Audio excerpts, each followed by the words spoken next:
여기 당신의 일상을 통째로 흔들 수 있는 장면이 하나 있습니다. 휴대폰의 추천 알고리즘이 어느 날 갑자기 당신 취향을 당신보다 더 정확히 맞히는 순간을 떠올려 보세요. 그 느낌이 돈과 직업과 교육으로 번져오는 이야기입니다. 끝까지 듣고 나면 내일 아침 출근길이 아니라 출근이라는 단어 자체가 조금 다르게 보일 수 있습니다. 최근 한 인터뷰에서 한 기술 기업의 상징 같은 인물이 아주 단호한 말을 던졌습니다. 저축에 매달리지 말라. 특정 전문직을 목표로 인생을 걸 필요가 줄어든다. 더 나아가 노동 자체가 의미를 잃는 시대가 온다. 누군가를 겁주려는 수사가 아니라 그가 그려온 기술의 방향이 결국 여기로 수렴한다는 주장입니다. 우리가 믿어온 성공의 공식이 밑바닥부터 흔들린다는 뜻이기도 합니다. 먼 미래의 공상과학이 아닙니다. 그는 시점을 2030년으로 찍었습니다. 불과 4해 남았다는 계산이 나옵니다. 그때가 되면 인공지능의 지능이 전 인류의 지능을 합친 것보다 더 커질 수 있다고 거의 확신에 가까운 톤으로 말합니다. 한 사람보다 똑똑한 정도가 아니라 지구 전체의 머리를 한데 모아도 기계 하나가 그 위에 설 수 있다는 이야기입니다. 그 지점에 가까워질수록 인간은 기술의 속도를 이해하기보다 뒤에서 먼지처럼 따라가게 됩니다. 변화는 설명보다 먼저 현실을 바꿉니다. 당신이 평생 갈고 닦은 기술을 공장에서 나온 로봇이 하루 만에 흉내내는 장면이 자연스러워집니다. 당신이 10년을 공부한 전문 지식을 인공지능은 1초 만에 더 정확하게 처리해버립니다. 그때 우리는 무엇을 붙잡고 살아야 할까요? 그가 먼저 지목한 붕괴는 의외로 돈의 가치였습니다. 앞으로 10년에서 20년 사이 은퇴 자금을 모으는 방식 자체가 의미를 잃을 수 있다고 말합니다. 아껴 써라, 저축해라, 티끌 모아 태산이다 같은 말들이 그 자체로 틀렸다기보다 시대와 맞지 않게 될 수 있다는 겁니다. 이유는 단순합니다. 생산성이 폭발한다는 가정입니다. 인공지능과 로봇이 농사를 짓고 물건을 만들고 배송하고 점검하고 반복되는 업무를 대부분 떠안습니다. 인건비가 사실상 영원에 가까운 시간 동안 내려갑니다. 기계는 밥을 먹지 않고 잠을 자지 않고 감정 때문에 멈추지 않습니다. 24시간 동안 같은 품질로 찍어낼 수 있습니다. 희소성이 가격을 만든다는 경제의 기본 전제가 풍요 앞에서 힘을 잃는다는 그림이죠. 그런 세상을 상상해 보세요. 지금 100만 원 하는 최신 기기가 자동화 공정 때문에 10,000원, 어쩌면 1,000원 같은 수준으로 떨어지는 장면입니다. 옷과 음식과 주택과 이동의 비용이 바닥을 치는 방향으로 갑니다. 물자가 넘쳐나는 순간 돈은 쌓아두는 목표라기보다 그냥 지나가는 표식에 가까워질 수 있습니다. 그래서 그는 기본소득보다 더 큰 개념, 모두에게 풍족함을 배분하는 형태를 떠올립니다. 물 한 모금이 귀한 곳에서는 금보다 비싸지만 물이 넘치는 곳에서는 물이 가격을 잃습니다. 그가 말한 미래는 바로 그 비유에 가깝습니다. 돈이 사라진다는 선언이라기보다 돈이 지금처럼 절박한 무기가 아닐 수 있다는 주장입니다. 그리고 이때의 부자는 통장 숫자가 많은 사람이 아니라 도구에게 어떤 목적을 던질지, 어떤 질문을 던질지 그 상상력과 설계력을 가진 사람이 될지도 모릅니다. 다만 여기서 불편한 질문이 튀어나옵니다. 그렇게 만들어진 부를 과연 소수의 소유자가 순순히 나눌까요? 역사에서 기득권이 저절로 내려온 적은 거의 없었습니다. 풍요가 가능해지는 것과 풍요가 분배되는 것은 별개의 문제입니다. 이 균열이야말로 유토피아와 디스토피아를 가르는 얇은 선일 수 있습니다. 이제 더 피부에 닿는 이야기로 내려가 보겠습니다. 내 밥줄, 내 직업은 어떻게 되느냐는 문제입니다. 사람들은 보통 단순 노무부터 사라질 거라 예상합니다.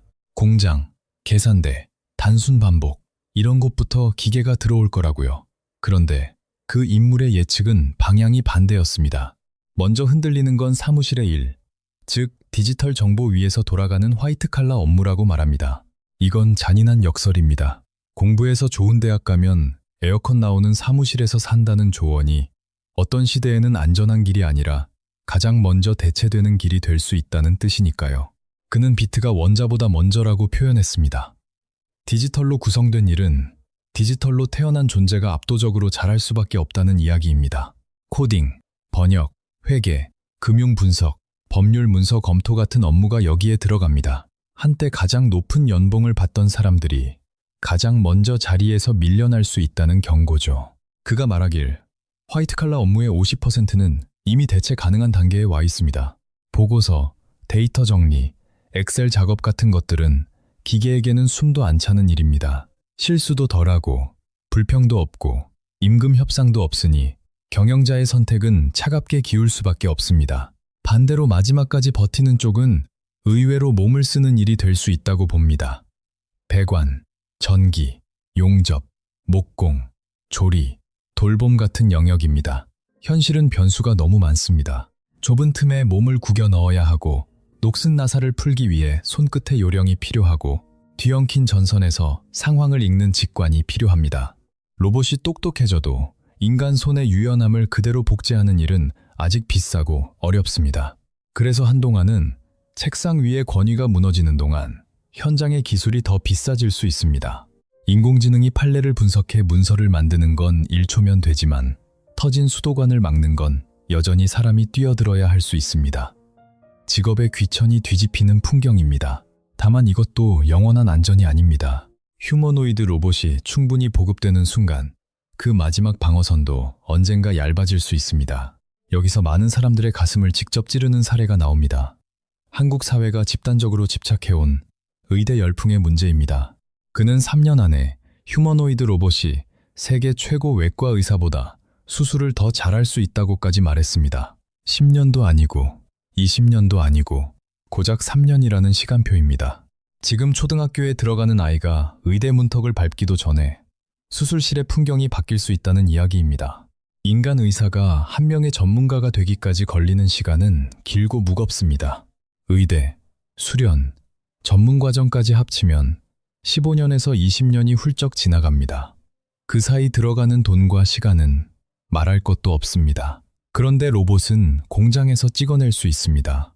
더 무서운 건 학습 방식입니다. 인간이 경험을 쌓아도 그 경험은 결국 개인에게 머뭅니다. 은퇴하면 노하우도 함께 사라집니다. 하지만 로봇은 다르게 움직일 수 있습니다. 어느 나라에서 희귀 수술에 성공한 데이터가 생기면 클라우드를 통해 전 세계의 같은 모델이 동시에 그 방법을 배우는 구조가 됩니다. 한 대가 배우면 곧바로 전체가 똑같이 똑똑해지는 방식입니다. 집단 지성이라는 말로는 부족한 집단 진화에 가깝습니다. 여기에 피로도, 손떨림, 감정 기복 같은 변수까지 줄어든다면 환자의 선택은 점점 더 차갑게 계산될 수밖에 없습니다. 그래서 질문이 생깁니다. 그때 의사 면허는 무엇이 될까요? 벽에 걸어둔 상징으로 남을까요? 아니면 인간만이 할 수 있는 영역으로 제정이 될까요? 그는 자신의 자녀들에게도 비슷한 고민을 던졌다고 합니다. 인공지능이 네 기술을 무의미하게 만들 수 있는데 그래도 대학에 가겠느냐고요. 자녀는 지식을 위해서가 아니라 사람을 만나기 위해 가겠다고 답했다고 전해집니다. 미래의 대학이 배움의 성지라기보다 관계의 공간으로 이동할 수 있다는 암시입니다. 이 지점에서 인간의 의미라는 질문이 더 크게 떠오릅니다. 노동이 사라지면 우리는 잉여가 되는 걸까요? 그는 노동이 필수가 아니라 선택이 될 거라고 말합니다.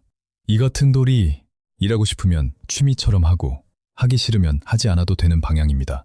지금도 주말에 텃밭을 가꾸는 사람이 있습니다. 마트에서 1,000원에 살 수 있는 상추를 굳이 땀 흘려 키웁니다. 생존이 아니라 재미와 보람 때문입니다. 미래의 노동도 그런 성격으로 바뀔 수 있다는 이야기입니다. 하지만 등골이 서늘해지는 질문은 남습니다. 기계가 내가 할 수 있는 모든 일을 나보다 더 잘한다면 나는 무엇으로 존재를 증명할까요? 내가 평생 쓴 소설보다 인공지능이 1초 만에 쓴 문장이 더 감동적일 수도 있습니다. 내가 그린 그림보다 기계가 만든 이미지가 더 아름다울 수도 있습니다. 그때 인간은 자괴감 없이 살아갈 수 있을까요? 그는 인간의 역할이 도구에게 목적을 부여하는 쪽으로 이동할 수 있다고 말합니다. 인공지능은 능력이 커져도 스스로 왜를 만들지 못할 수 있다는 가정입니다. 화성을 바꿔라, 암 치료를 찾아라, 같은 목표를 던지는 건 결국 인간의 몫일 수 있다는 뜻이죠. 우리는 실행자가 아니라 지휘자가 될 수 있다는 낙관입니다. 다만 그 낙관은 조건부입니다. 만약 인공지능이 스스로 목적을 세우는 단계, 즉 강인공지능을 넘어 초지능으로 가버린다면 인간이 주도권을 유지할 보장은 어디에도 없습니다. 이 모든 변화의 중심에 놓인 상징적 기계가 있습니다. 한 전기차 기업이 공개한 휴머노이드 로봇입니다. 처음 공개됐을 때는 많은 사람이 비웃었습니다. 사람의 퍼포먼스로 시간을 끄는 쇼처럼 보였기 때문입니다. 그런데 몇 년 사이 로봇은 걷고 뛰고 깨지기 쉬운 물건을 조심스럽게 집을 정도로 정교해졌습니다. 공장에는 로봇을 만드는 라인이 돌아가기 시작했다는 말도 나옵니다. 그가 내놓은 목표는 더 과감합니다. 연간 1000만 대 이상을 만들겠다는 겁니다. 그리고 더 충격적인 건 가격대입니다. 대당 2만 달러에서 3만 달러, 한국 돈으로 2,700만 원에서 4천만 원 수준을 이야기합니다. 소형차 한 대 값입니다. 어떤 업주에게는 아르바이트 한 명을 1년 고용하는 비용보다 싸게 보일 수 있습니다. 월급도 없고, 퇴직금도 없고, 보험도 없고, 24시간 돌아가는 기계라면 계산기는 차갑게 결론을 냅니다. 그는 더 나아가 미래에는 한 사람당 로봇이 2대, 많게는 10대까지 보급될 수 있다고도 봅니다. 전 세계 인구를 80억 명으로 잡으면 로봇이 800억 대가 돌아다니는 그림이 됩니다. 거리에 사람이 아니라 로봇이 더 많아 보이는 풍경입니다. 식당과 카페와 공장과 병원에서 인간 대신 기계가 먼저 말을 거는 일상이죠.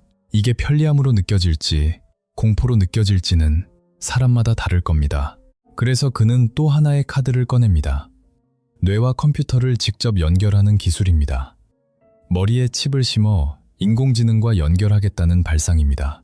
이미 사지마비 환자에게 적용해 생각만으로 커서를 움직이고 게임을 하는 사례가 공개되며 화제가 됐습니다. 그는 이것이 시작에 불과하다고 말합니다. 목표는 뇌 기능의 확장입니다. 손에 든 스마트폰이 아니라 뇌 속의 스마트폰이 되는 상상입니다. 모르는 게 생기면 검색창을 열지 않습니다. 생각하는 순간 답이 들어옵니다. 외국어도 공부가 아니라 실시간 처리로 넘어갈 수 있습니다. 그는 인류가 인공지능 시대에 뒤처지지 않으려면 경쟁이 아니라 결합이 필요하다고 주장합니다. 인공지능과 하나가 되는 방향, 사이보그 같은 진화가 생존 전략일 수 있다는 말입니다. 물론 뇌수술이라는 단어는 누구에게나 공포를 줍니다. 그는 그 과정을 라식 수술처럼 바꾸겠다고 말합니다. 로봇이 자동으로 두개골을 열고 머리카락보다 얇은 전극을 심고 30분 안에 끝내겠다는 그림입니다. 마취에서 깨어나면 인간의 한계가 달라져 있다는 이야기죠. 질문은 결국 하나로 수렴합니다. 당신은 그 선택을 할 수 있겠습니까? 뇌에 칩을 심고 기계의 속도를 얻을 것인가? 아니면 순수한 인간으로 남아 다른 의미를 찾을 것인가? 마지막으로 이 모든 미래 시나리오에서 유난히 위태롭게 불리는 나라가 있습니다. 그는 한국의 저출산을 여러 차례 강하게 경고해 왔습니다. 한국의 합계 출산율이 0.7명대 수준이라는 지적이 나옵니다. 인구를 유지하기 위한 2.1명의 3분의 1에 가깝다는 계산도 뒤따릅니다. 이대로라면 3세대 뒤, 즉 손자의 손자 세대쯤 가면 인구가 97% 줄어든다는 극단적 전망이 언급됩니다. 100명 중 3명만 남는다는 식의 표현까지 등장합니다. 그는 섬뜩한 농담도 덧붙였다고 전해집니다. 누군가는 침략할 필요조차 없고 텅 빈 땅으로 걸어 들어오면 된다는 식입니다. 이미 아기 기저귀보다 성인용 기저귀가 더 많이 팔린다는 말이 돌고 산부인과가 사라진 자리에 요양시설이 들어선다는 이야기가 현실감 있게 들립니다. 젊은 사람이 없으면 군대는 누가 가고 세금은 누가 내고 공동체는 무엇으로 버팁니까? 여기서 반론이 나올 수 있습니다. 로봇이 다 일한다면 인구가 줄어도 경제는 굴러가지 않느냐고요. 숫자만 보면 그럴 수 있습니다. 로봇이 농사도 짓고 반도체도 만들고 수출도 하면 국내 총생산은 유지될 수도 있습니다. 하지만 사람 없는 국가는 결국 무엇을 위해 존재합니까? 가족이 사라지고 문화가 끊기고 관계가 무너지면 그건 경제 그래프와 별개의 붕괴입니다. 기술을 누릴 인간이 없으면 기술은 목적을 잃습니다. 지금까지 그는 2030년 그리고 그 이후를 이야기했습니다. 솔직히 그는 종종 시간표를 앞당겨 말해온 전력이 있다는 평가도 있습니다. 내년에 된다 해놓고 몇 년 뒤에 내놓는 식의 지연이 반복됐다는 비판이 따라붙습니다. 그래서 2030년이라는 숫자 자체는 늦춰질 수도 있습니다. 다만 그가 가리키는 방향만큼은 부인하기 점점 어려워집니다. 인공지능은 매일 똑똑해지고 로봇은 매일 정교해지고 한국의 인구는 매일 줄어드는 흐름이 이어지고 있으니까요. 결국 미래는 하나로 고정되지 않습니다. 로봇이 벌어온 부가 넓게 분배되어 모두가 풍족해지는 낙원이 될 수도 있습니다. 반대로 소수의 기술 독점이 모든 부를 움켜쥐고 나머지는 주변으로 밀려나는 디스토피아가 될 수도 있습니다. 같은 칼도 요리사의 손에서는 식탁이 되고 강도의 손에서는 흉기가 됩니다. 인공지능과 로봇이라는 칼자루는 이미 만들어졌습니다. 이제 그 칼을 어디로 향하게 할지는 인간의 선택으로 남습니다. 오늘 밤 잠들기 전 단 하나만 스스로에게 물어보면 충분합니다. 로봇이 모든 걸 대신해주는 세상에서 나는 무엇을 위해 살 것인가? 정답은 없습니다. 다만 생각하지 않는 사람에게 미래는 재앙처럼 떨어지고 준비하는 사람에게 미래는 다른 모양으로 열릴 가능성이 큽니다. 오늘 이야기는 여기까지입니다.